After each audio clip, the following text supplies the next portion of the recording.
I'm Matt Martelli. This is the Off-Road Racer podcast, and I'm here with my longtime friend, Dale Dondel. What's up, man? Hey, how you been, Matt? Yeah, good, man. Glad to get the mint done. I know it didn't quite go your way, but you had a good showing. You qualified to what, second, I think. We got it on a poll, actually. Oh yeah, you qualified first, Yeah, right? A yeah. second year in a row, you've qualified first. Well, we missed a year in there because I was building a new pickup truck. That's right. But yeah, we're working on things, so we're getting there. Yeah, and then I don't remember what the parts failure was, but you had a parts failure.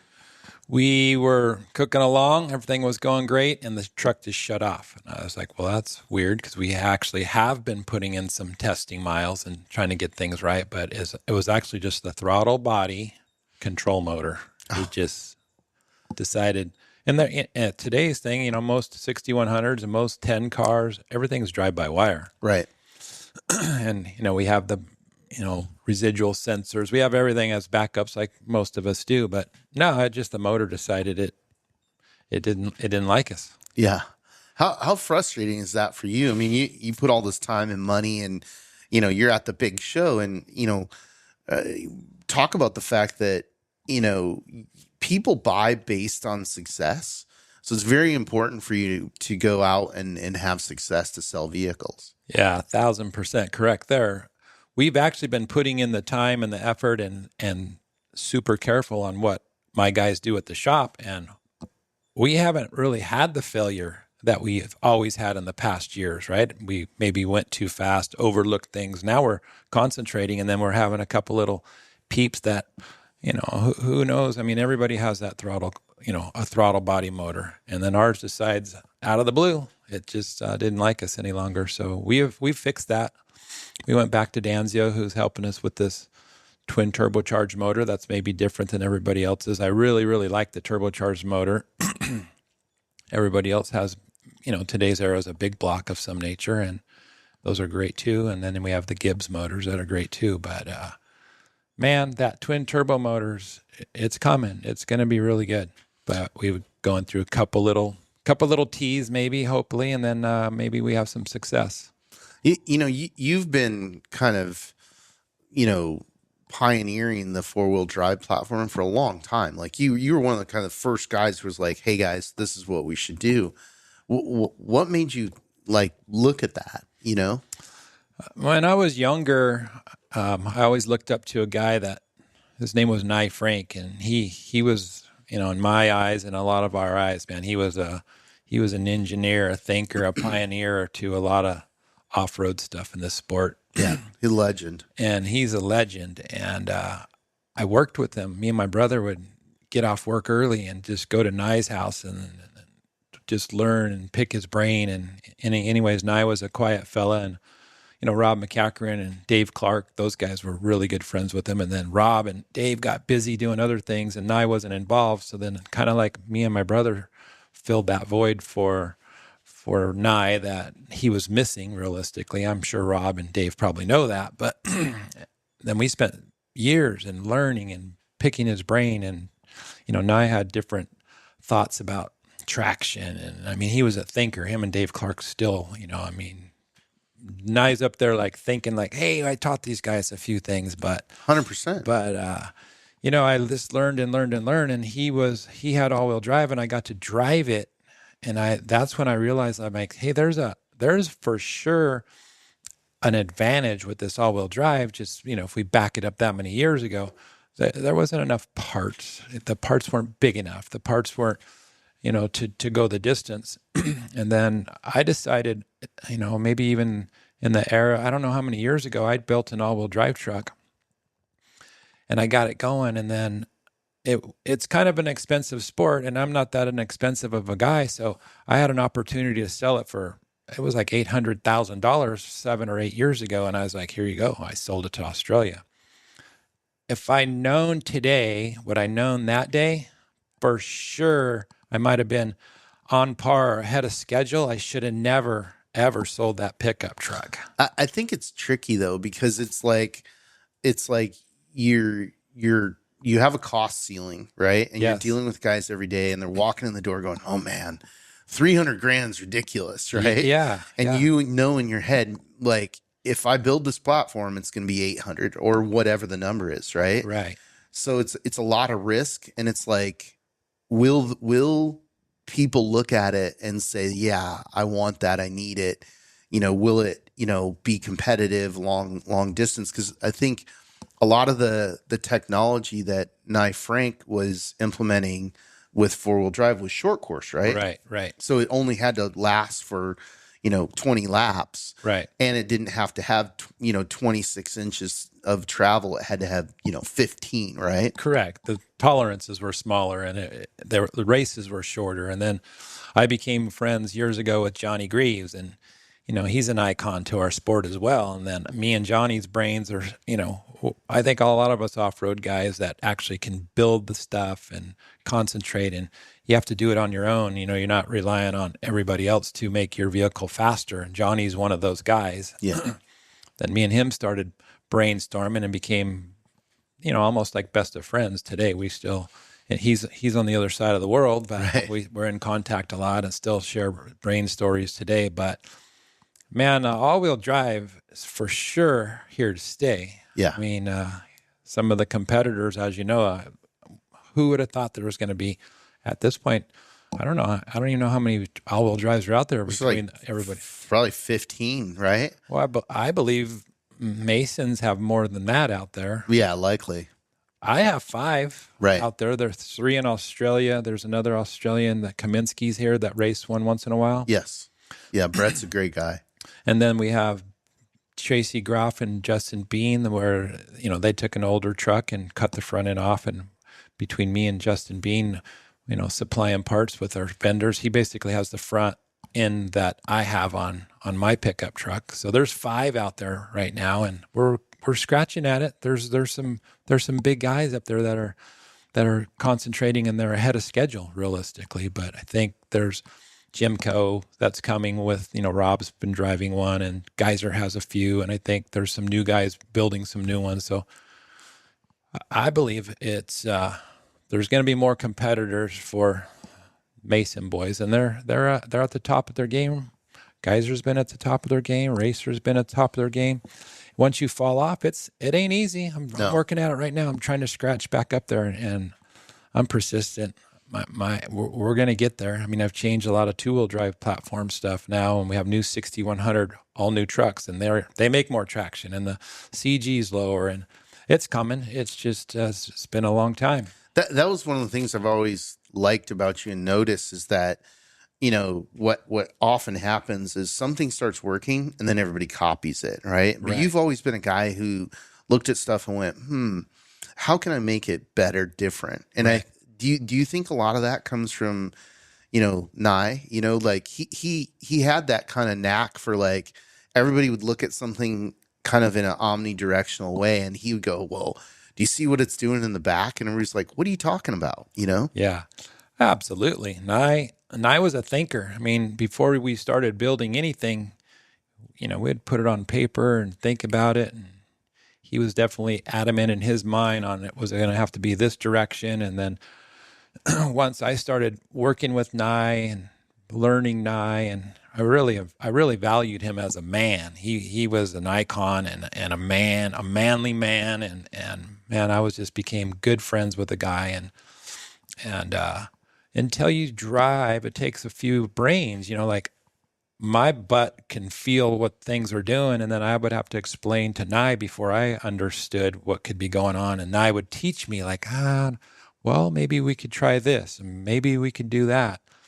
That's a guy that we tried stuff. Every time we tested, we went back, he'd yank things apart, and we'd change bypass tubes. And I mean, I learned so much from that guy, but still today, like, you got several different pickup trucks out there, but I do a lot of shock help for people, and I get to drive everybody's stuff, which in my opinion is an advantage. So I get to drive Matt Martelli's truck, and I get to drive Josh Martelli's truck. And anyways, everybody's truck does something good, man, maybe something not so good, but I think that was a benefit still today with me. I get to drive some stuff and then be like, wow, that's pretty good. And then think with Nye, learning from Nye, like why is that good? What can we do to improve our truck? So business wise, some guys like Brenthal, they build several trucks and they make more money per truck. I'm opposite. I mess things up, Matt. I build one and I'm like, well, we could make the glass a little fuller. I can empty the glass a little bit, but I think I can make it better if I do this. So Sure. I make a lot of changes, and even my guys are like, why are you changing this? It's Right. working. And I'm like, because it could be better, and I'm sure that a lot of that came from Nye. And then I had a motocross background, and every time you did one moto and then it rained or it didn't rain, you had to change everything to be competitive, just like you do today. So my mind grew up. You have to change for qualifying, just like today. You have to change for race. You have to change a Baja race versus a Mint 400 race. Everything's a change. So all this is something that probably a lot of us, I don't even sleep at night. Sometimes you wake up at 3 a.m. with a new flash idea, and then that goes crazy, and nothing else is important until I get that done. And then I test it and I'm like, well, that wasn't as good as I thought it was. Or, oh, hey, I ran into something. This is good. So I don't know. It's a fun sport for me. Well, I mean, I think it's more of an obsession because, you're not, for anybody out there who thinks they're going to get rich building race trucks, No. like good luck. You can make a living, right? But Yes. it's a lot of hard work and a lot of dedication. Absolutely. But really like an obsession. And do you think talk a little bit about your beginnings and where all that started? We were talking earlier about you starting as a kid in motocross.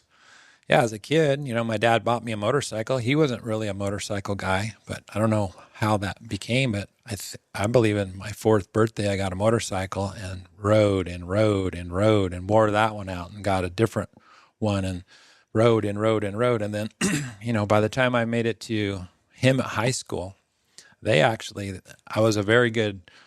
had a really good baseball pitching arm, and everybody was excited. And I was, one of the pitchers of the areas. And then him at high school came out with a him at high school motocross team, and we all raced on Friday nights at Corona Raceway. And I rode motorcycles almost every day of my life. So baseball, anything that should have been important was no longer important. So I became a motorcycle racer, and then that led into getting at a young age. I got like a factory support Yamaha ride, and then that turned into a Honda support ride. And then all my friends were going out in high school to hey, we're all going to go to Matt's house for a party tonight. And then my dad's like, oh no, load up the van, we're going to go somewhere. We're going to the Nationals, and that could be a Friday, Saturday, Sunday deal. And then, so 4 days I'm on the road. Well, after a while that, Matt, I was missing like what all my friends were doing. So then my brain got going, and then my brother were like, hey, let's go to the off-road races. They're in, I think one of the first ones we went to and watched was maybe Barstow. I don't remember the first one. And then we watched all these cars, and we went through like a contingency, and we're seeing all these guys back in the day with these crazy cars. And that, I don't know, from there on, I was like, nah, we're going to get one of these. And then I believe we bought a 10 car from a guy named Larry McCallum. And it was an older Raceco. And, we took the thing apart. We didn't know nothing, and had to call him and ask him how to put together these CV joints. Those were complicated for us back then. And we got it all together, and I got in the thing and drove it like a motocross bike. So yeah, I took off and was in the lead for 15, 30, 40 miles and destroyed it. I'm like, well, I guess you can't drive them that hard, So it took me several years to learn that you just can't drive these things like you can race a dirt bike. Those dirt bikes are tougher than everybody knows about. And then the years have just gone and gone. And then we decided we were racing some Nye Frank stuff, and then became friends with a lot of the family. And then the Herbst brothers, of all people, I don't remember. It was Eddie, Tim, and Troy. They ordered 3. I'd built a couple sand cars, and they said, hey, we would like one of those. Before I was even in a business, of building sand cars. So they saw the one you built? They saw the one that I built, and Ed, Tim, and Troy, and said, hey, we would like those. How much are they? And I don't remember the numbers, Matt, but it was like 200,000. It was a high number, 190,000 way back when. This is 20-ish years ago. And next thing I know, I might have this wrong, but I believe I got $270,000 deposit check for 3 cars. When I looked at this, I called my brother and I said, hey, I think we have to build sand cars. And he's like, well, for who? Or, I mean, what are we building one? I'm like, no, we got a deposit check here. And I don't know if that was 20 something years ago that started this whole process. So he had businesses, I had businesses, my dad had businesses. My dad sold his car businesses years ago. And then me and my brother had auto glass and window tinting stores. I think we had about 4 of them. And I ended up selling mine off and then getting more full-time involved after Eddie, Tim, and Troy sent me a deposit check for 3 cool sand cars. And then I ended up building a couple more for maybe it was Eddie. I think Eddie got more than one. And then, that's 20-something years ago. And it evolved from there and met a bunch of cool people and started racing more and more and more. And, and we started as a sand car company, and then we built our own Class 10 car, and then our own 1 car, and then a short course happened, and Doug Fortin calls me and says, hey, let's build these cool super buggies back when they started. So super buggies turned into Pro 2s and Pro 4s, and then Johnny Greaves and me became really friendly on our brain thoughts. And then that same Pro 4 today is a smaller version of what I built.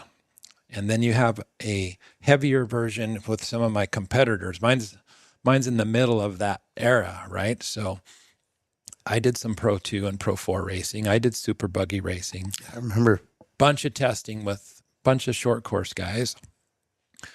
And man, I don't know. I know we haven't made a fortune of money like you say in this business, but I've met the best people, had the best time, the creativity of all of our minds, speaking for probably all of us builders. There's no rules. There's rules in certain classes, but just look Robbie Gordon this weekend. There's a motor in the front and the motor of a rear of a 4-wheel drive pickup that's half iconic today, but sucker's sitting like 6th or 7th over there, right? Yeah, it's crazy.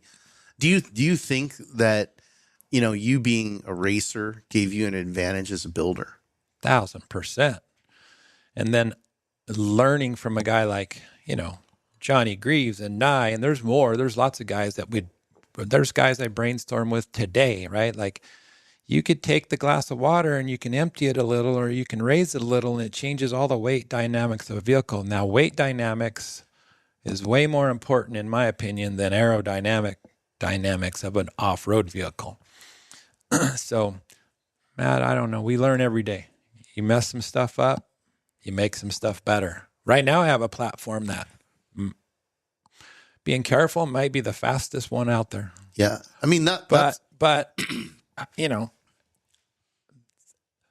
there's a million of other ones, or not a million. There's a lot of other good vehicles. I have one right now that all of a sudden I'm stumbling upon some stuff that the speed of it, whether there's 12 or 15 great iconic drivers, if they drove it today, I'd be like, ooh, it's fast. It's really fast. Well, you've always been known for being fast, especially with qualifying, right? So you have the ability to build a vehicle, go out there, show everybody how fast it is. And that I've watched. Like I remember with Luke McMillan, I remember asking him, he's like, well, I'm going to get a racer. I'm like, why are you so enamored with racer cars?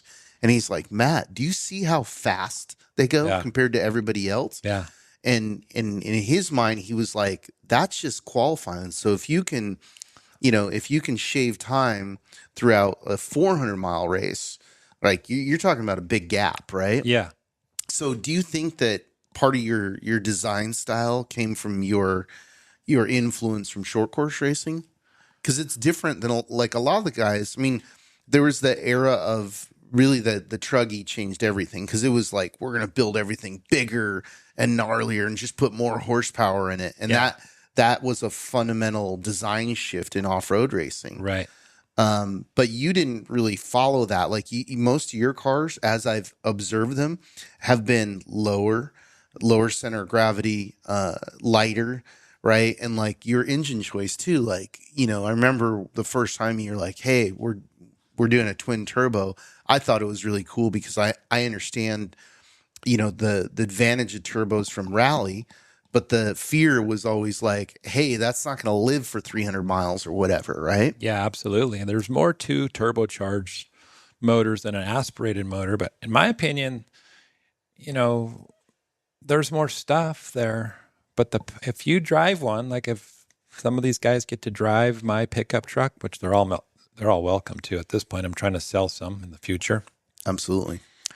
It makes more power at lower RPM and through the power range. If I could compare it so everybody could realize, there's a 6100 and then there's a small block Chevy or Ford trophy truck engine, right? Mm-hmm. And then we got a big block engine I don't even know if it's that much further apart, in my opinion. You got a big block engine that makes that much power. And then we all know that the 6100s now can almost win a race. Yeah. Right? So and then you got a twin turbo motor that's further away from a 6100 to a big block to a twin turbo. Right. And my motor has like 7 pounds of boost. I can make it have 6, 9, 15, 20. I'm piddling around at 7 pounds. So I didn't build the motor. You didn't build the motor. I'm just explaining we're barely tickling this thing that makes more power than a big block now. Yeah. Now, there's problems with power. We need bigger everything else. Gearing selections, everything, like, it's capable of going. I've already been 161 miles an hour on a rev limiter. I geared it down from there, so it doesn't even go that fast anymore because it's harder on everything. The shear temperatures out of converters, the gearing. I mean, there's a million things I learned, Matt. I'm like, just put way more power in it and we'll figure it out. Well, I'm coming back down to reality, right? Sure. So it's not that much more, but the power of the turbo motor it's going to be here in the future. Yeah. I guarantee it.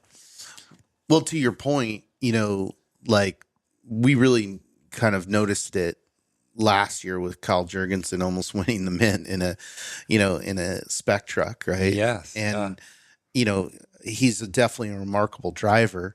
And it's a really good vehicle, the Camberg truck, and they have some design differences that are much like yours, mid fuel cell, low center of gravity, et cetera.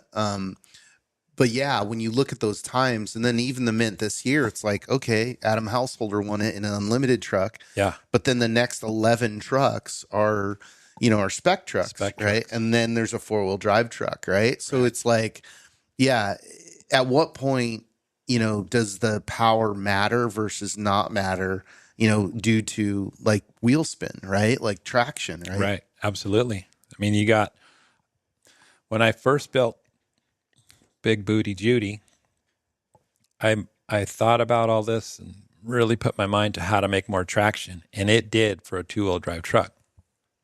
And I came to the Mint a little bit rusty. I'm not driving like, these other top drivers. They get to drive more miles than I do. And I qualified it and I was sitting on the pole. Right. And then I believe Justin Lofton and Kyle Jurgensen. Kyle got a rerun and then bettered the time by a second or two, but that didn't change my brain thought. Right. Lofton came in there and beat my time, which I thought was topping the 2-wheel drive times. There was close guys to us, but. And he was in 4-wheel drive. But He came out there and beat me by, I think, 8 seconds. And I knew there wasn't 8 seconds of difference between my driving and Justin Lofton's driving. Right. It was the pickup truck. Sure. It was the all-wheel drive. I took Big Booty Judy home. Actually, I started the race, and me and Kyle were going, and I got excited, and then we did have some brake issues. I'll take the blame as a driver, but we bled the brakes the night before and put the ballast beam all the way to one side, and it wouldn't slow down. And then I hit the front nose and bent the intercooler and stuff up. Yep, Just put it right on the trailer, and got a humiliated with myself, etc. But I cut it off that week later and said, make it 4-wheel drive. Well, my guys were all mad at me because we did make a 2-wheel drive truck, have more traction, do a bunch of stuff on this new platform that we have a few out right now. There's a few builds going out right now with this new platform, but it still wasn't good enough, in my opinion, to be 4-wheel drive. Right. So that's why I have 4-wheel drive today. It's still a learning concept. Now, our 4-wheel drive, the 5 of them that are out there, the 4-wheel drive stuff is being great, right? We're not really having 4-wheel drive failures. We're still, I'm still working on teething things, the throttle body.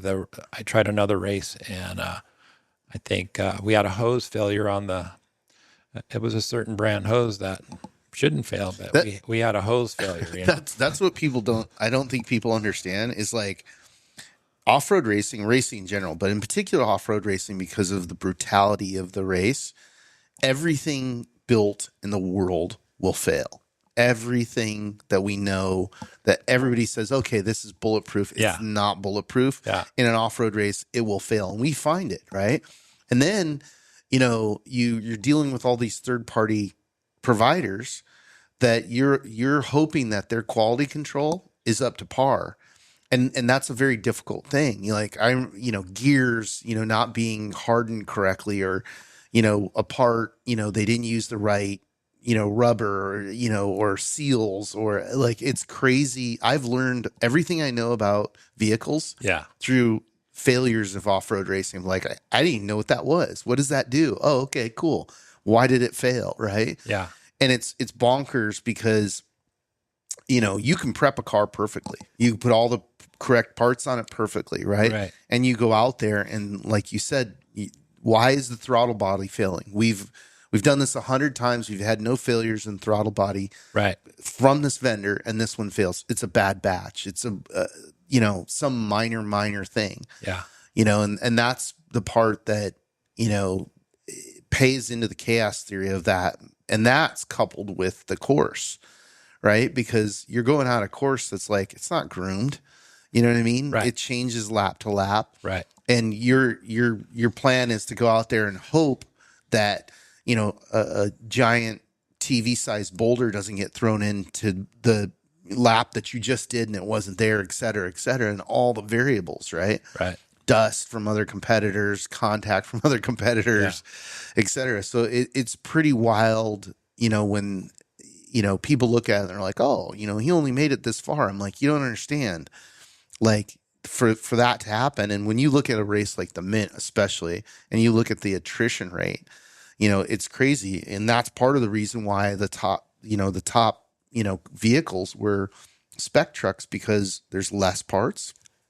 They're, more reliable. It's less horsepower. It's less strain on everything. Right. So it's a durability thing. Right. Absolutely. But that's evolved, as you've said. It's like, unlimited trucks, trophy trucks, like they've gotten better and better and better and more reliable. So, that's, it's one of these things that I don't think people give it enough credit, because there's not some big factory behind you going, hey, Dale, here's a few $1 million. Let's just go try that. Yeah, that would be nice. We could get there sooner with a bigger budget for sure. The throttle body that I had problems with when talking to Chris Muzio at Danzio, it's a boosted motor, right? So that's the second throttle body that's been on that motor. So when the throttle blade's wide open, there's no pressure on it. On a boosted motor, what we've seen with that truck and some cars in Glamis, because everything we build is turbocharges, when you chop the throttle and the throttle blade comes down and it's shoving a massive amount of boost through there, the throttle blade has a hard time opening back up with boost pressure pushing on it. Interesting. So what Chris thinks is the throttle body motor is getting warm. It's getting, we got resistance with air pressure pushing on it.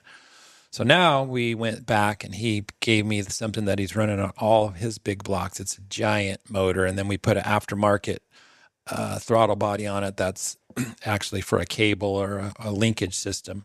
And then we made a linkage off this motor. So now it's got, I think we might have went through that problem. So, maybe the next race is going to be better for us. I'm not sure. Well, that's the other thing to, again, so that people understand it is like in normal racing development, you make a change and then you test and test and test because you have the budget to do that. Right. In off-road racing, oftentimes in fact, only most times your ideas, you're building them and you're like testing them during a race. Right. Which is wild. Yeah. And then, the races anymore it's not like we have months between races to take that exotic vehicle, and you got front diffs and rear diffs and sprags and transfer cases and CVs and axles and the 1,000 other parts involved, right?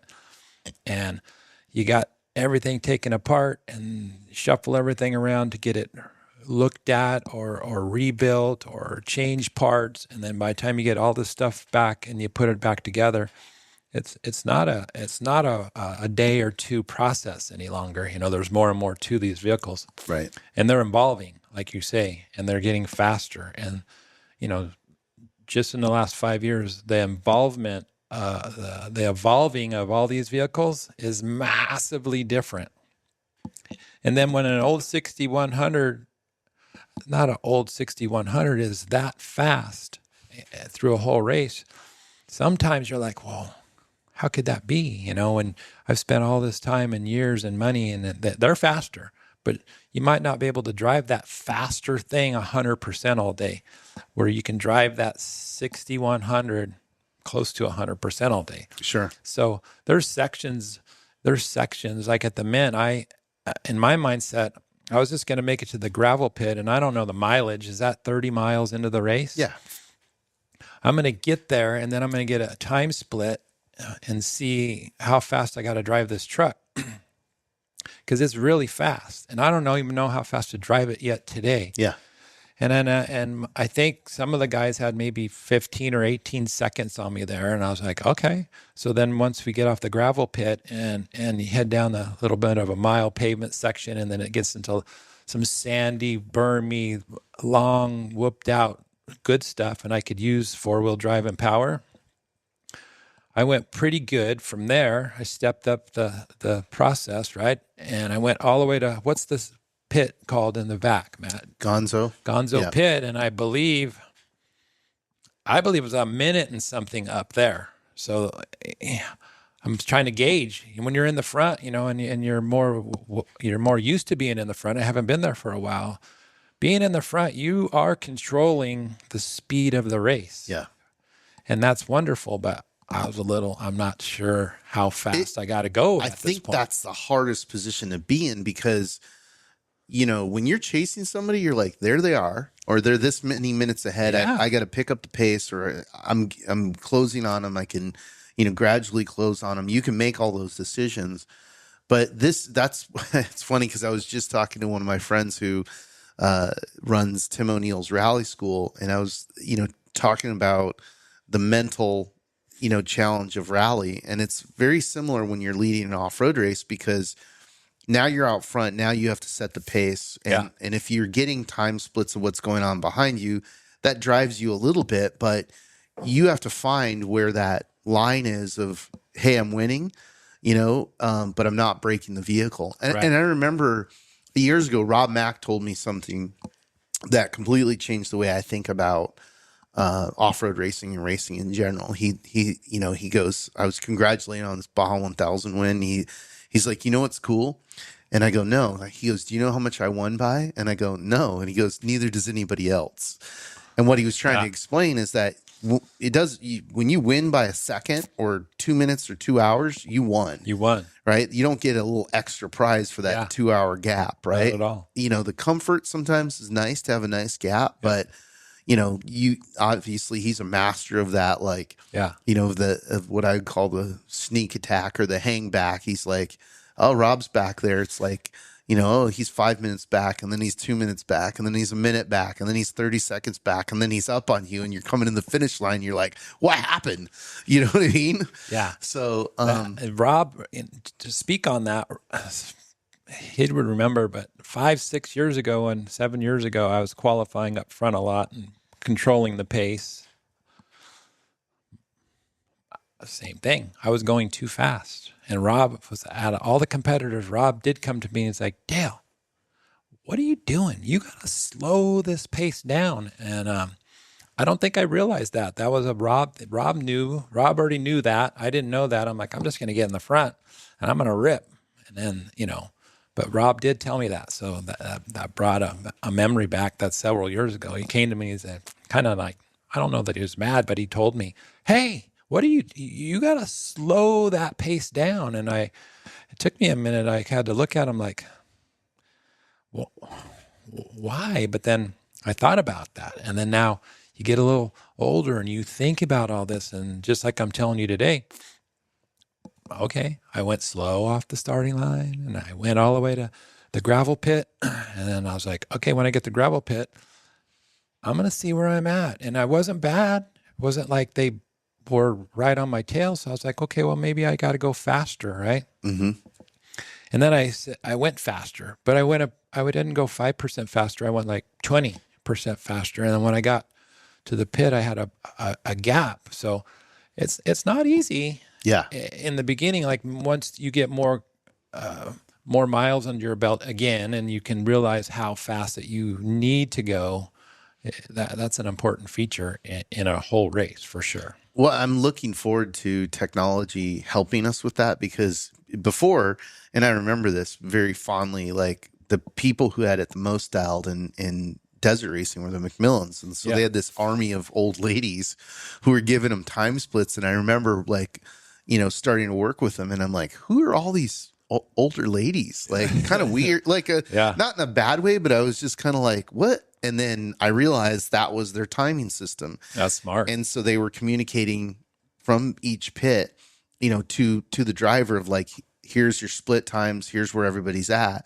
Right. And, that was long before tracking, right? Now our races have timing gates and sectors. So you're going to get, on your phone, you're going to see those split times. So now you can look at it. And as, Starlink, continues to become a tool, you'll be able to have that in your truck, right? Your co-driver will be able to look at that and be like, hey, we just hit the gate. Here's corrected time. Let's go. Or, you know what? We're good. Let's just chill. So yeah, it's going to be interesting. Technology is going to change that a lot. Yeah. So, you glossed over your entire career, which is pretty long. So, you start racing 10 cars in the desert, and then, was it because of Doug you got into short course racing, or were you short course racing before that? I wasn't short course racing before that. I mean, I was attending short course races. Because you started in the course series, right? I did start in the course series, and then it was Doug Fortin. I'd already built, a bunch of sand cars and, class 1 cars and class 10 cars. And then he was like, hey, there's this new class and it's a super buggy, and we started brainstorming. In a matter of a week, we're building super buggies. And man, in the first year, I think we built 7 or 8 super buggies. Like it was a class, right? It was crazy because I didn't think it was going to catch on that quickly. Yeah. And it did. I think there was a lot of people that desert raced in buggies that looked at that and went, hey, I know how to drive that. I understand what that is. And the economics of it were good. They were affordable. They were very fun to drive. Yeah. It also, every kind of a car, Matt, I've driven a lot of things, and a momentum car, like a super buggy is a momentum car. A 6100 is for sure more of a momentum car than a trophy truck, right? Especially a 6100 is more of a momentum truck than an all-wheel drive twin turbo trophy truck, because you can't use all of that power and everything it has. So you have to be careful with that. You have to understand that I could go 20% faster from this pit to that pit. I didn't know where to go. But a super buggy and a class 10 car, a momentum car, would make every driver faster, in my opinion, because you get to figure out how to get every inch out of every bump and corner and keep your momentum going. Where maybe this all-wheel drive twin turbo trophy truck is, I don't know that it's spoiling, but it can go fast. Everybody could drive it fast, but there's very few people that are going to be able to drive this to its potential. So once you learn momentum, like a Rob McCachran, and there's been several drivers that came from 1,600 cars. And, like I think I heard the Eisenhower brothers recently explaining like a class 11. Yeah. How much more they're learning or what that applies to their racing. It does. A momentum class would teach, some guys have and some guys haven't. So I think some guys are out there maybe, well, I know what he's talking about because it does learn us a lot. And I think my motocross days back in motorcycles taught me a lot of qualifying procedures and momentum. It's the same. You got to keep momentum going in a motocross race. So yeah, I remember racing in class 11 in Mexicali in one of the code races, and I couldn't believe how bad I got my ass kicked, right? Yeah. And it was, I'm doing all the right things, but these guys that I was racing against, that's all they do is they race class 11. So they really understood, how to keep their momentum through corners and through rough and all what, where they needed to just keep their momentum. Yeah. And it was crazy because, when you're racing next to somebody and they're just walking away from you and they're in the same vehicle, you're like, oh my God, do I suck that bad? Yeah. And it's just, the compounding of all these little details, right? And, it's the same is true in high horsepower vehicles, but the benefit is, like you said, you have the horsepower to bail you out of some of the situations. And especially in 4-wheel drive, you're like, hey man, point that sucker and smash that pedal, and you're going to go that way violently. Yes. Absolutely. So, no, it's really cool. So, your short course racing, did you have a preference? Did you like short course over desert, or you just like them both? Man, short course racing is very much like qualifying, which happens to be some of my favorite style racing, right? Sure.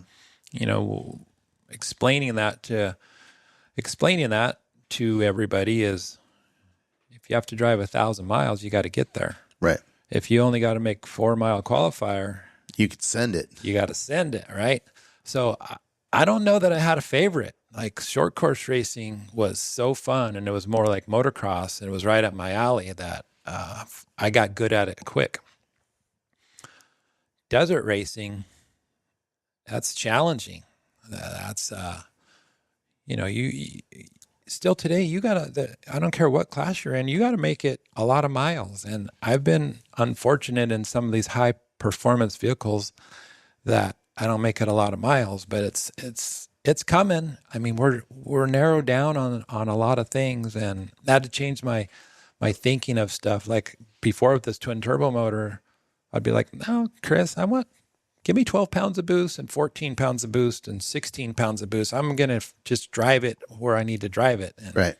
I got to be honest. I'm listening and being smart, and we got the boost way down here being docile, and everything's flowing, but we're having a couple little knickknacks, and I'm getting a little miles under my belt again. I mean, we got all these top drivers. We got all these names that we know, the McMillans and the McCachrans and the Menzies, and we got all these new up and comers. Yeah, Pudias, yep. We got so many, I don't want to name them all because there's a dozen bad dudes out there. Yeah.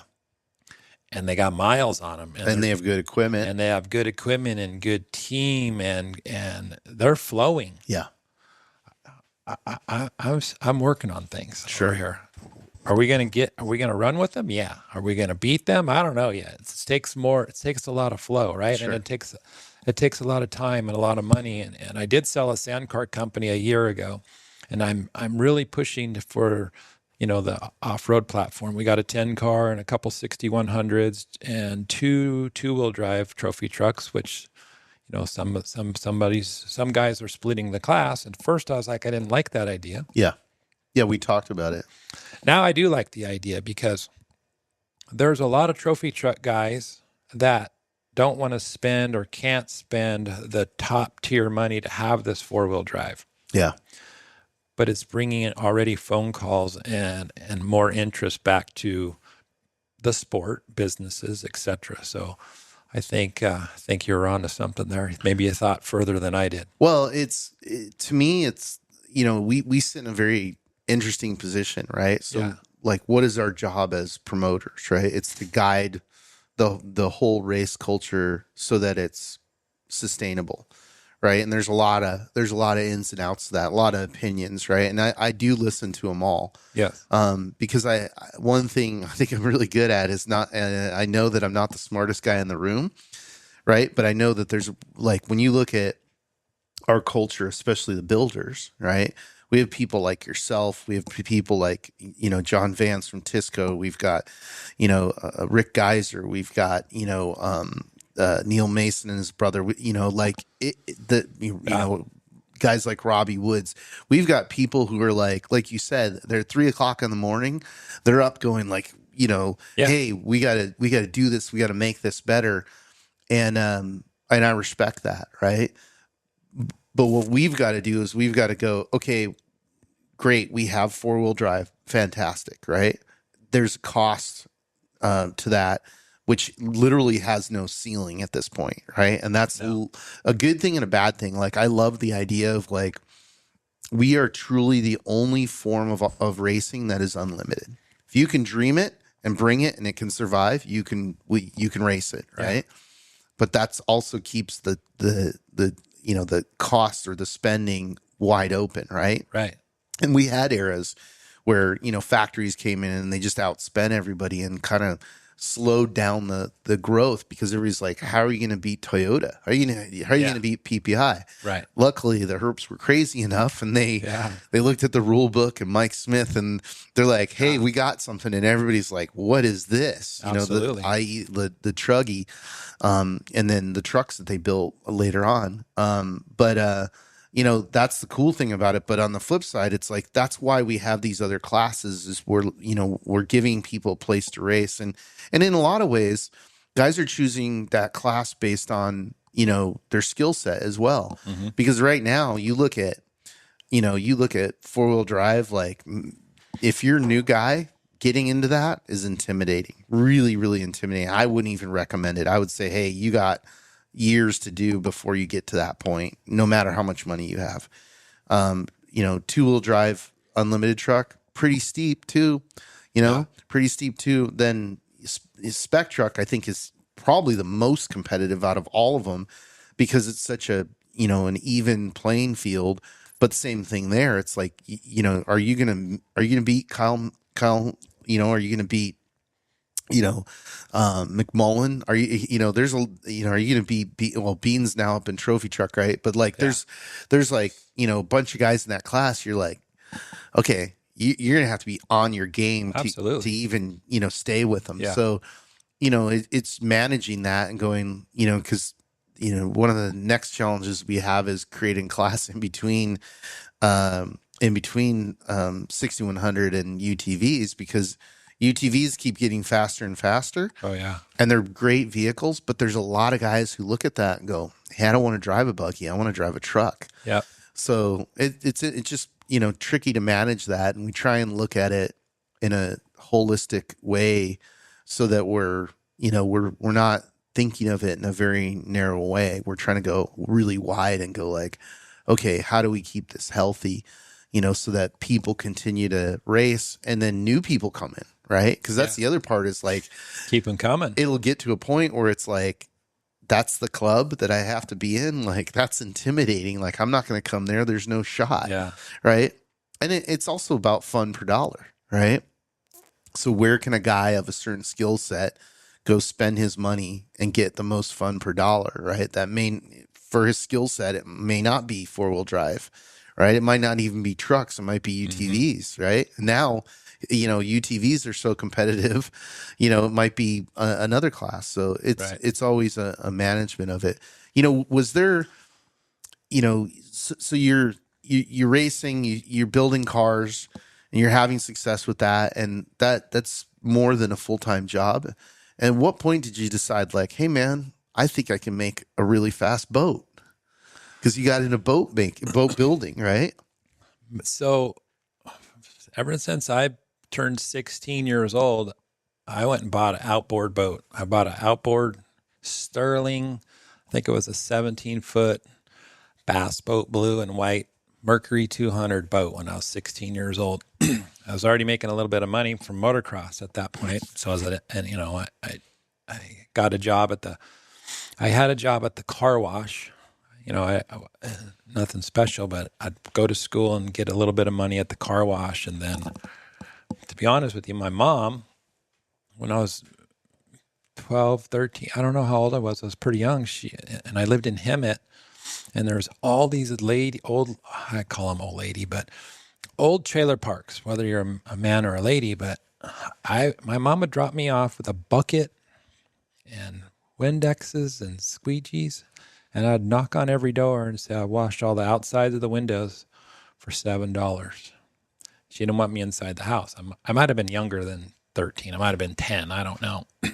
Matt, I could make $100 when I was a little bitty guy, and I saved up money, and I was able to buy this Sterling boat with a 200 Mercury at 16. Well, I don't know. I've always enjoyed sun. It's probably showing now, getting little wrinkles and all this stuff. Too much sun in my life. But I always liked outdoors. I always liked desert, lakes. I'm just been a desert and lake guy. And then I had several, I don't even know how many boats. One time I was trying to count, I've had over 30 boats.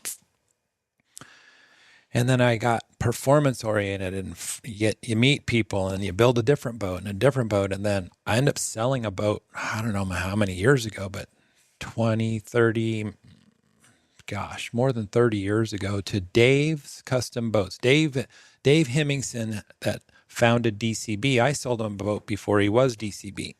And it was an Eliminator.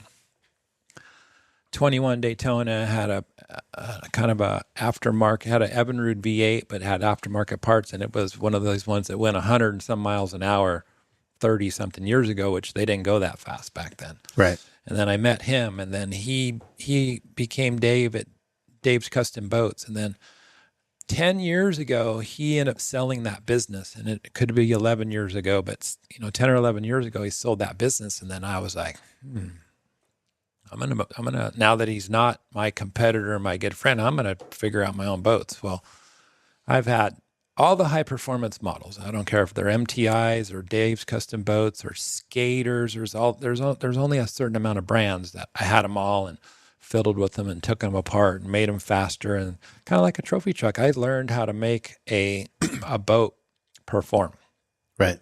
And they're tedious and tricky. So fast forward, it's been about 5 years now. I started importing. I started getting boats from Dubai, and they were made in they're made in Dubai, and they're raced in Dubai. And I drove it. I was like, man, this thing is probably better than the other brands I've ever driven. So there was a guy in Florida importing them, and then I sold. I in 6 months' time, I got the front cover of the magazine. I took it to the Ozarks, set the record for the measured. I don't know if it's a kilo or however they measured that then, but I set the record for that. And I was going, had like 6 orders, and then the guys from Dubai, it was called Victory Boats. Yeah, I don't know what went wrong. There was a guy named Ricky and Julian Maldonado that were importing them to Florida, and then I was the West Coast dealer, and between the two of us, in 6 months, we were rolling. They shut us down. They said, no, we're not going to sell you boats. If you want those boats now, they're going to come rigged, and that's not how they want them here. They want the colors, and they want this billet, and they want all the custom.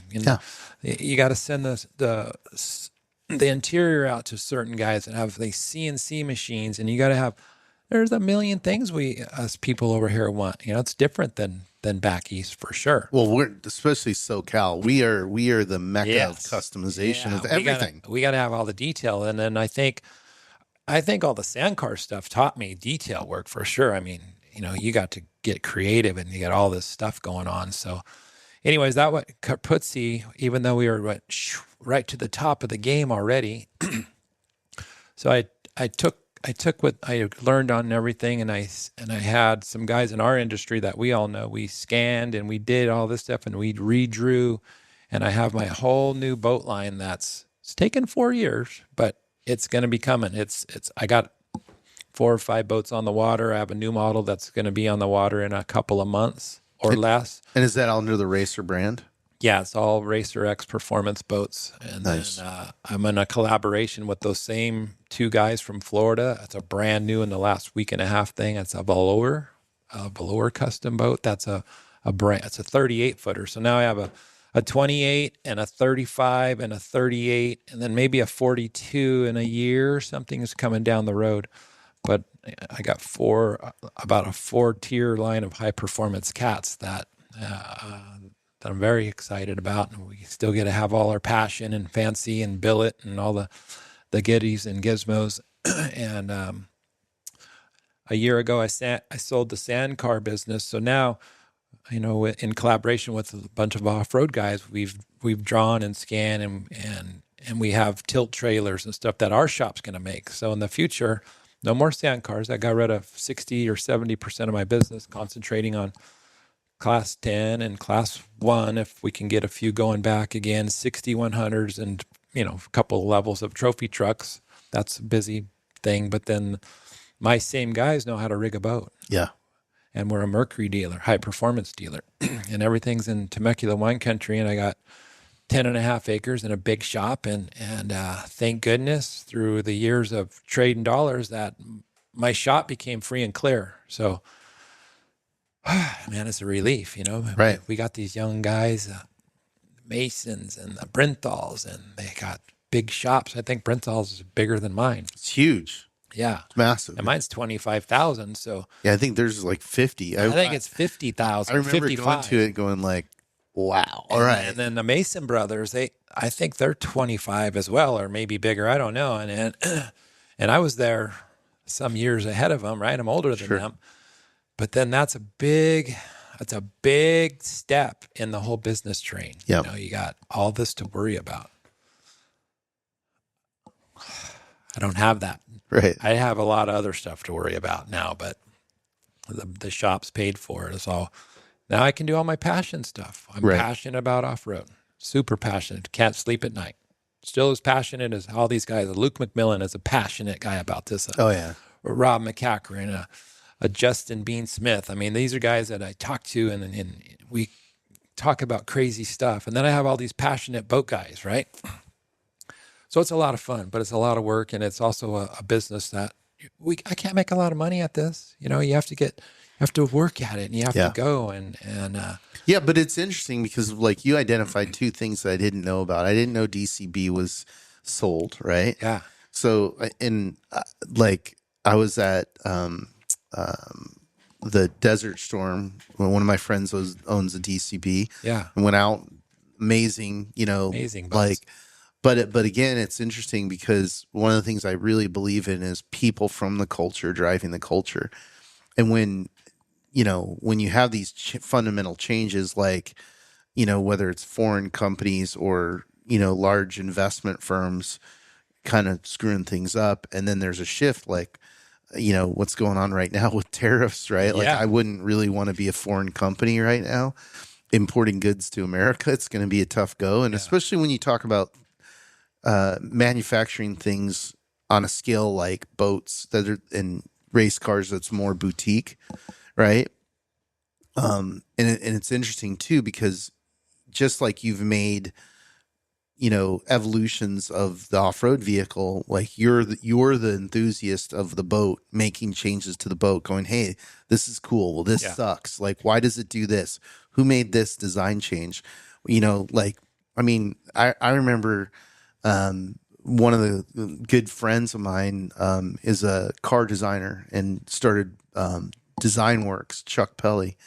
And he was explaining to me how when they got purchased by BMW, the Germans would not put a drink holder in BMWs. They're like, nope. And he's like, dude, you don't understand. This is the thing in SoCal. Yeah. We have a drink. You have to put one in. Yeah. And the Germans are like, no, absolutely not. Right. Yeah. And they eventually had to make that evolution because that was a cultural thing.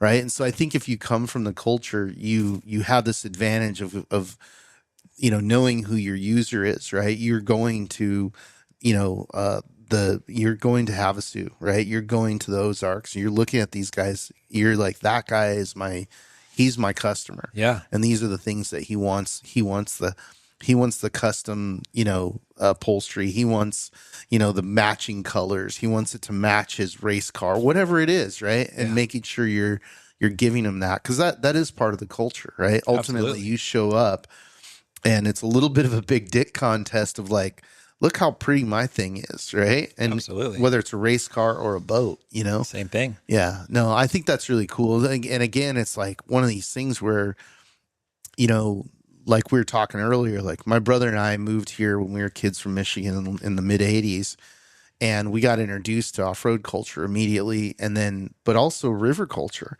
and the two are tied. Like pretty much everybody I know that goes and recreationally does off-road or races off-road, like they're at the river too when it's river season. That's crazy. Like I got customers that were trying to get the boats over here in the summer, and then the sand buggies over here, or the off-road cars like that. The Glamis guys and the off-road guys and the river guys. Yeah. It's almost a one culture family there for sure. It's definitely overlaps. It's very interesting. And like, I think it was 2 years ago now, I was out during New Year's with a couple guys, and it was so crazy to see how many people were out there, right? Like, I remember, really the early 90s when it was wild and the National Guard had to be called in. I think it's bigger now than it was then. Absolutely. Because of UTVs, but I also saw a lot of custom sand cars, The sand car business it's kind of like the all-wheel drive trophy truck business. That's always going to be there. Yeah. It's not going away, right? Even though the side-by-side business has grown and massively, like, I don't know the percentage, it's huge. But that culture of sand car guys, I'm not even building sand cars anymore. So, but the guys that are, there's a handful of really good builders out there. Yeah. They have business. They're all busy. Yeah. They're all back ordered. And that business was a great business for me. But then I'd get a couple years of sand cars on order, and then you or somebody would want a car. I couldn't build it. I couldn't build a 6100. I messed it up. I should have thought about this more and just not like, Ben, I could do this, and I could do that. I'll build. Okay, the one guy'd come in and say, hey, me and my buddy want 3 cars, and I'd sell 3 cars, and you'd be like, I sold 3 cars today, because we don't sell hundreds of anything, right? Right. Well, then, Matt, that messed me up. No matter if I threw the phone in the trash, I had 3 years of cars to do. Yeah. But then you or somebody wanted a trophy truck or 6100, I have to be like, how am I going to do this? That's the hardest thing about that, that business is managing what's coming in the door. Right. Then, also looking at the future and going, okay, well, what's going to be there for the future? And like, I remember when like a trophy truck was like $600,000 and people were like, that's crazy. Who can afford that? Right now, a 6100 is $600,000, right? Yeah. And that wasn't 5 years ago. You know what I mean? And 8 years ago or 9 years ago, they could be $300,000 for a trophy truck, right? Which is crazy. We're building trophy trucks for $300,000. Yeah. I tell some of my friends that today who maybe are still in the trophy truck business. I'm like, I built you a truck and it was $300,000. I remember building a couple of buddies to trucks for $275 and making money. Yeah. You can't build Our That's shop, material. everybody else's shops today can't build a 6100 Right. at cost, probably Yeah. for 275. That's gone. Yeah. You know, it's just like some of I explained to a lot of everybody that I talk to about the sand car business. Sand Tires Unlimited 35.5 tires on 95% of high performance sand cars. They were $535 10 years ago. And through 4 years or so, they got all the way up to $600. And we're like, $600, man, this is somewhat ridiculous, you know, for a sand tire. COVID hit, that tire went from 600, not to 700 or 800. It went from 600 straight to 1200. So a shop like mine had 2 years of cars sold. COVID hit. Right. Then there wasn't much racing for a year. Right. The first year of COVID. So, you know, all of our off-road community wasn't doing that much business. Well, where I got frustrated is I sold all these guys cars and they become your friends. You camp with them. They come in and visit you. You become half their friend. You're supposed to be friendly with them. Sometimes it doesn't work out that way. Okay, now I have all these cars sold for $275,000. They cost me more than that to build, to finish after COVID. So did COVID take out a lot of businesses? Did it hurt everybody?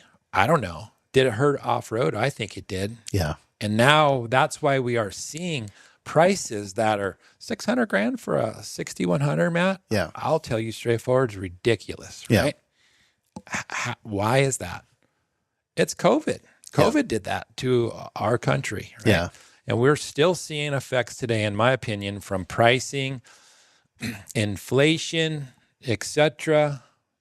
I'm not that smart, but it's from COVID, 100%. So I think a lot of us, you know, American guys are going to agree with that. So I don't know. I don't know what the repercussions are.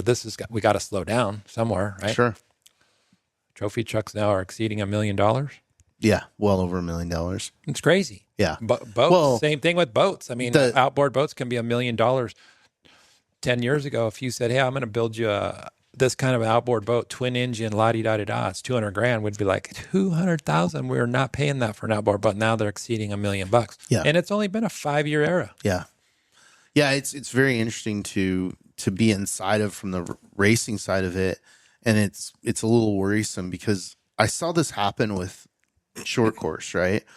You know, we are all racing Pro 2s, and then the Pro 4 agenda got pushed, and I worked for Barlow at the time, and you know, so I was like inside of it, and I remember going like, why do these guys want these? Yeah, they're rad, they're bitching, Yeah. but the sponsors aren't asking for it. No. Spectators aren't asking. Spectators aren't going, hey man, this show sucks. We need 4-wheel drive. Right. And in fact, it was wilder looking with 2-wheel drives, right? Yeah. So what happened was the costs went up exponentially, right? Doubled basically. Yeah.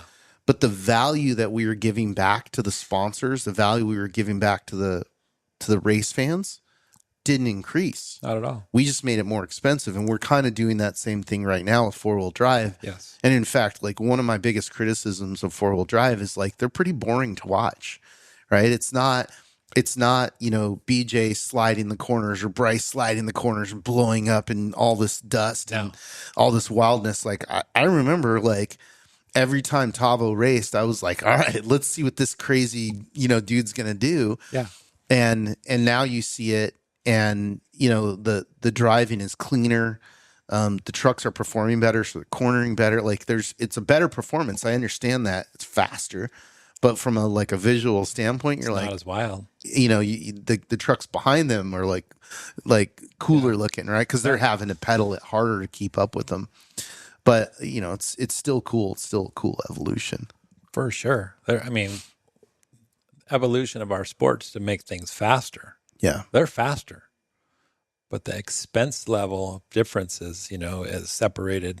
You know, the saying is the men from the boys, and I never thought there was going to be the 20 plus guys that there are now in the 4-wheel drive class, right? Yeah. That's why 5 years ago when I sold, I don't know if it's been 5 years, but something like that, I sold an all-wheel drive truck that I kick myself in my pants every day because I should have never sold that, even though the price was some big number back then. I was like, okay, I could use some extra money. We'll build another one when that time comes, because I didn't know if I honestly didn't think we were going to have 20, 30 guys building these all-wheel drives and wanting to pay the price and the $1 million to buy that truck, or 800,000 to $1.2 million range, I think, is the all-wheel drive standardized, if there's a standardized market today. Well, I mean, it is kind of, because like what we have now, let's be honest, like Mason, it's a spec class. All those guys are buying the same parts and everything from Mason. Yeah. They can change an engine and, a transmission and stuff, but they're pretty close. They're pretty close, right? And they're unfortunately for the Masons, there's other guys, there's other builders that are going to give them competition slowly but surely. Sure. It's coming, faster than they want it to, I would assume, right? Maybe they don't like this conversation, and I wouldn't either if I was on their side of the fence, but I've been on the top. The Geysers have been on the top. The Herpses are doing well. The Masons are on the top. Unless they know more than me, it's hard to stay on the top because everybody chases you down. It's hard to stay in the front of a dang race when you don't know the pace. And, Sure. and I don't know the pace. I got to be honest. Like, as I explained, I went 20% less than I could have for sure to the one pit just to gauge. And then I'm like, okay, they're putting a little time on me. I'm going to pick it up. And then I put a bunch of time on them. And that sounds a little bit arrogant, Matt. I'm not trying to be that guy at all, but I was surprised. I was like, whoa, I just made up a minute, right? And I could. I didn't even know that I could, but I did, right? It was like, wow. And I don't know the circumstances. Maybe Wheatstone was behind me and his hood was blowing up, I saw, and maybe he backed up the whole field. But what I'm getting at is there's a pace that you got to. Rob McCachran tried to whack me in the head one time as a verbal, like, what are you doing? Slow this thing down. And I understand what Rob says today. Sure. But I didn't, when he said it to me, I was like, I wasn't sure that sank in, but anyways, I might be going backwards on our previous conversation, but there's just a million things that you can change to the sport and to make things faster. And I have a business here in the United States, and there's a lot of racing hopefully to grow in the United States. Absolutely. And I would love to see that part of it and put in my 1 cent, maybe smash it up so it's worth a half a cent. I'm not sure. But I would like to see the racing grow here in America. Absolutely. We have some stuff that everybody's fond of in Mexico, and Mexico's great. Yeah. I love Mexico. But I'd like to see our sport grow here. Yeah, and this is where the market's at. That's the thing though too, is like when you look at not just what our race vehicles sell for and that the race part of the business, but when you look at the impact of like, that's why people drive Raptors, right? Right. Like that evolved from, really what you and the other builders created, right? 100%. It's kind of funny because I'm always having these conversations with OEMs, and I'm like, you should probably go give all the builders a free truck and say thank you. You know what I mean? At minimum, right? Yeah. Just as like a hey, thanks guys, right? I mean that iconic truck has evolved into a smaller Ranger Raptor. Yep. I have one out front. Yeah. Thing's awesome. Yeah, they're badass. I've already sold it, but I purchased a Ford Bronco Raptor. Yeah, which are badass. And, since that Raptor came out, I don't know the years now. Yeah. That's got to be the best resale, highest profiting thing for Ford that they've built. Yeah. And that's because of our sport, right? It's because of what you've done and others have done, and we've all tried. Yeah, all of us for sure. I mean, if you ain't got my daughter just turned 16, right? This is cool. She didn't want a Ferrari. Yeah. She didn't want a Porsche. What did she want, Matt? She wanted a Raptor. She wanted a Ford Raptor, right? That's right. And I bought her a 2024, her color Ford Raptor. And Nice. She goes to school and is proud. And she's like, Dad, I put it on sport exhaust mode, and I don't know, it made a backfire at school, and all the kids are just like, wow, So yeah, I'm setting myself up for some failure because now I got all these crappy boys with hairy legs, chasing my daughter with Ford Raptor, but. Hey, we're good. Ford and Chevy and Toyota and Dodge, man, they should come back to our sport, and they should recognize how much we have impacted sales for them. They're starting to, like we have some good progress with those brands. Yeah. And they're starting to realize like what a valuable culture this is to market products to and market products with. And it's, we still have a ways to go, because I look at it and like a perfect example is like, we had this conversation. We had this conversation going on 3 years with Chevy about, their engines. And I'm like, hey guys, we're taking your engine and handing it to these guys and making an engine that will survive for spec class. Right. Make us this. We'll just buy it from you guys, and then you guys can be involved. And, it took them a while, but they did it. They listened, They looked at it, and they came in and said, like I was stoked because when they approached us, I was like, okay, here we go. It's going to be, the dude won, spec and he gets $500, right? Like it used to be with Casey. Yeah. And I'm like, I was ready to just say, hey, we need to be at this level or we're just not going to do it. And right away they came in and said, we want to give the winner of each race a Chevy engine. And I'm like, really? I'm like, yep, let's do it. And so that was year one. And then this year they came in and said, we like doing the giveaway, but let's give some people some cash. So this year at the Mint, they gave away cash in trophy, in unlimited truck and in spec truck, right? Huh. And they're stoked. They're like, hey, that was really cool. Let's do some more, right? So it's starting to flow, and they're starting to realize like, the dots have to connect within those companies of like the marketing guy and the motorsports person and, the other person in different departments, and they all need to go, that's what we want to do. Yeah. Because we talk about the expense of our sport a lot compared to all the other forms of racing. We are a deal, right? We're too much of a deal. I know.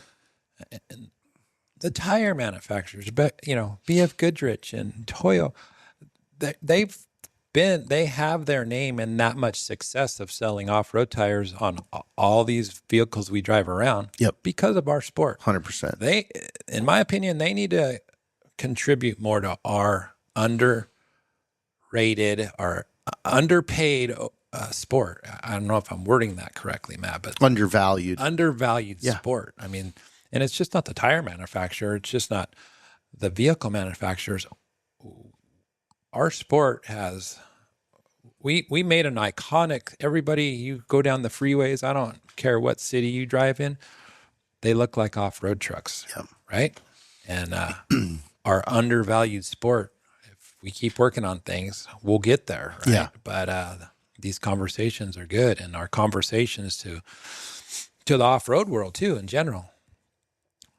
A lot of off-road world like to race in Mexico, and I love Mexico. Yep. So I'm not downplaying. No, not at all. But iconic guys, McMillans and Menzies and all these iconic gentlemen, they need to understand that us little builder guys and everything in this little circle, we need support here in the United States too. Sure.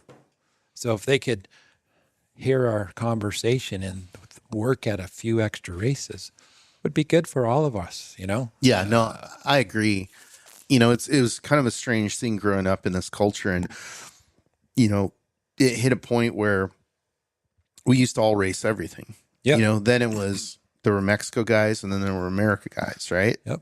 And that's kind of continued. In fact, if anything, the amount of people who race in America has increased, right? Yep. As we've started doing new races and, offering more stuff like the California 300. But you're right about the contribution back to racing, because racing is the catalyst. Like a lot of these products would have never been developed if it wasn't, somebody crazy like Nye Frank going, hey, we can make this wheel lighter and it could still be this durable if we use this, material or Right. whatever crazy idea he came up with, and all these different people who have contributed, who frankly, didn't get credit for that invention, that it got absorbed by osmosis through building and ended up on a Raptor, right? And nobody can tell you like they can tell you where the shocks came from. That was John Marking, right? Right. But like the guy that buys the Raptor, he'll know like that's a Fox shock and this is the Fox shock system. But does he know that there was a guy named John Marking who, patented that technology and really was the guy who walked into Ford and said, no, you don't need the cheap shock. You need the expensive shock. Yeah. Right. Because it's going to do this. For sure. I think it's connecting the dots there. But the other two things that I've learned, and this is within the last, I don't know, 10 years. One was, the value of our culture globally, not just in the United States, but we were on a trip in China, and we're out in not even the Gobi Desert, but it was on the border of China and in Mongolia and Inner Mongolia, middle of nowhere. We're cruising around looking at stuff for a potential race, and we stop, and these guys come cruising up to us on these vehicles that they built. These off-road vehicles that were mimicking what we do, all the way down to like some guy had made a hand-cut Monster logo, and like they had, taken shocks and putting the wrong coils on them to get more length out of them, and extended the shafts, and they were mounted wrong, and like everything was wrong about them, but it didn't matter. Those guys, in a country that technically isn't supposed to be able to see our internet, saw a photo of a video of a vehicle that we race, and went and chopped up a Toyota engine and a bunch of, fence posts is what it looked like, and made this cool vehicle that was like halfway between a Class 1 car, and it was 4-wheel drive, and it had a Toyota engine and kind of looked more like a rock buggy.